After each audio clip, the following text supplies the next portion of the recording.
알고 있는데 그렇게 보다 보니까 갑자기 들었던 생각이 가장 중요한 숲의 주인 붉은 곰 너무 대충 만든 캐릭터가 아닌가. 갑자기 제가 시간이 말씀드렸다. 가장 뭐 이렇게 행체가 안 보이는 장면도 많고 뭐 중간에 그냥 덩어리 질감으로만 이렇게 나오는 부분도 있고 막 그런 생각이 들어서 그런 것도 좀 고민이 있으실 것 같아요. 특히 이제 저는 곰에 대한 애착이 있어서 그런데도 붉은 곰 캐릭터를 약간 더 디테일하게 만드는 방법도 있을 텐데 약간 이렇게 덩어리진 느낌으로 만드셔서 어떤 그런 이유가 있으셨을까? 그런 것도 약간 궁금했습니다. 덩어리져 보이시겠지만 엄청난 디테일이 들어가 있는 친구고 저희가 그렇게 큰 동물 캐릭터를 처음 만들어 봤어요.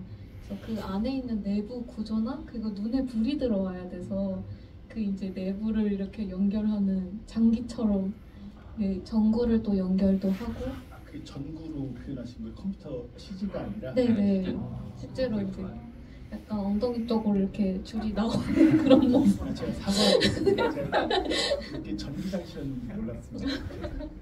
그래서 정말 고민을 되게 많이 했고 설계를 정말 열심히 해서 이제 얼굴에 털을 붙였을 때 얼굴 윤곽이 잘 드러날 수 있게 뭐 모델링에서 더 신경을 쓴다던가 그런 식으로 만들었는데 이게 너무 가볍게 만들려고 해도 너무 무겁고 어떤 뼈대를 사용해서 얘를 고정하기가 좀 굉장히 어렵고 그리고 털 같은 것들이 이 색감을 넣으니까 또 좀 안 늘어나는 그런 게 있어서 실은 저희도 만들면서 참 테스트도 많이 하고 좀 힘들었던 작업이기는 했어요. 한 가지는 궁금했어요. 사실 그 붉은색도 여러 가지가 있잖아요. 훨씬 더 진한 붉은색 계열 느낌도 있고 뭐 보라색 계열의 붉은색 느낌도 있는데 이 붉은색을 어떻게 선택하게 됐을까도 개인적으로 되게 궁금했었거든요. 또 여러 테스트를 거치셨을 것 같은데 미감님께서 한번 말씀해 주시죠. 이제 컬러는 또 같이 얘기를 해서 좀 제일 좀 가장 부합하다고 생각하는 색깔 너무 빨갛거나 그런 것보다 좀 더 무게감이 있는 붉은 느낌이었으면 좋겠다고 해서 저희가 이걸 그럼 또 천이 잘 늘어나게 하려면 염색을 해볼까 해서 염색약을 사와서 해보기도 하고 사람 머리카락 염색약 뭐 천에다가 하는 염색약 그런 걸 다 가지고 와서도 해봤는데 이게 잘 안 되더라고요. 그 사용하는 털에 안 묻더라고요. 그래서 마카에 또 색깔이 가장 잘 맞는 걸 2개를 배합해서 사용을 했는데 그래서 칠하다가 촬영을 하면 손에 묻고 이제 조금씩 연해져요. 그럼 또 다시 칠하고 그렇게 하면서도 좀 작업을 했던 것 같아요. 그 섬세함이 사실 필요한 부분들이 있는데 제가 보다가 초반 부분에서 제일 눈에 띄었던 건 그 이제 툰드라 지대니까 바람이 불고 그 에스키모 슬록 옷을 입고 있는데 계속 그냥 가만히 있는 프레임에서도 옷이 계속 이 깃털이 날리더라고요. 그래서 계속 선풍기 틀어놓고 하신 건가 이거 어떻게 표현하신 건가도 사실 개인적으로 되게 궁금했었던 부분이니까 그거 어떻게 묘사하신 거죠? 매 프레임마다 애를 만져줬다고 생각하시면 될 거예요. 만지신 거예요? 네, 그게 바람이 부는 그거라서 계속 만지고 찍고 만지고 찍고 이렇게 작업을 좀 했었어요. 진짜 저는 못할 것 같습니다. 알겠습니다. 진짜 선풍기 같은 거 전혀 쓰시는 게 아닌데 그거 다 만드셨다고요? 진짜 놀라운데요. 알겠습니다. 뭐 이 정도 공을 들였다는 거는 지금 말씀 주신 것만으로 충분히 아실 것 같고 내용적인 거 딱 하나만 여쭤보고 정말 이제 이야기 듣다 보니까 궁금증이 많이 생기실 것 같아서 자연스럽게 여쭤보도록 하겠습니다. 아무래도 이게 이제 판타지적인 얘기이기도 하고 툰드라에 관심 가졌다는 건 뭐 다른 인터뷰 기사 이런 거 통해서도 좀 읽어보기도 했었는데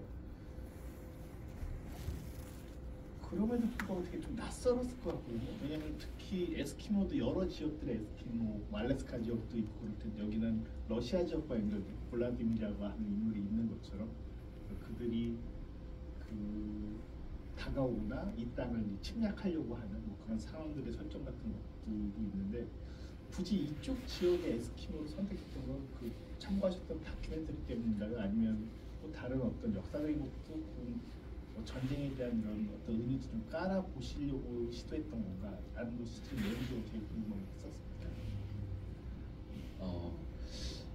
우선은 그 SBS 다큐멘터리 최후의 툰드라가 가장 큰 어떻게 보면은 그 모티베이션이 된 거고요. 그러면서 뭐랄까 술록들을 키우는 그 민족들, 그 부족들, 유목민들에 대한 이야기가 되게 중요했던 것 같아요. 그러면서 이제 이야기들을 이렇게 그 설화들을 이렇게 많이 찾아봤는데 그 설화들이 되게 신기한 게 곰 설화라던가 아니면 뭐 사냥꾼, 뭐 열매에 대한 이야기들이나 이런 것들이 다 이제 들어가게 됐는데 그게 뭔가 원초적으로 되게 한국에 있는 그런 설화들이랑도 비슷하더라고요. 네, 그리고 뭐랄까 그 다큐멘터리에서 처음 받았던 그 느낌들을 최대한 많이 살리고 싶었고 거기에서도 똑같이 어떤 자연이나 아니면 그 주변에 있는 다른 외부에 대한 국가나 이런 묘사들이 조금씩 나와요. 그런 거를 약간의 판타지성으로 조금 더 확장을 한 경우가 된 것 같아요. 그런 부분들이 가장 컸던 것 같습니다. 그 얘기 듣다 보니까 약간 에스키모하고 술록에 대한 관심도 크게 있으셨던 건데 그 다큐멘터리 보실 때. 네, 그게 되게 신기했어요. 뭔가 술록들을 키우는데 또 살아가기 위해서는 이 술록들을 어떻게 취하잖아요. 그런 부분들이 되게 아이러니하다고 생각 들면서도 그렇게 생고기를 먹고 피를 마시는데도 그게 끔찍하다고 느껴지기보다 되게 자연스럽게 보였어요. 네, 오히려 필요한 만큼만 가져가는 그런 마음들이 되게 인상 깊었다고 할까. 저는 사실 제일 마음에 드는 캐릭터가 세르제토였거든요. 네, 뭐 굳이 말하면 원령공주에서도 보면 그 남자가 타고 다니는 그 같은 야크 같은 존재고, 뭐 겨울왕국으로 따지면은 올라프 같은 약간 그런 캐릭터 느낌도 좀 있고, 되게 이 캐릭터에 대한 애정, 인간을 되게 조력해주는, 구원해주는, 도와주는 끊임없이 그런 캐릭터에 대한 묘사가 거기에 대해서 어떤 애정이 좀 특별히 있지 않았나 싶어서 여쭤봤었습니다. 제가 계속 듣다 보면 저 이렇게 너무 궁금증이 많아서 계속 여쭙게 되거든요.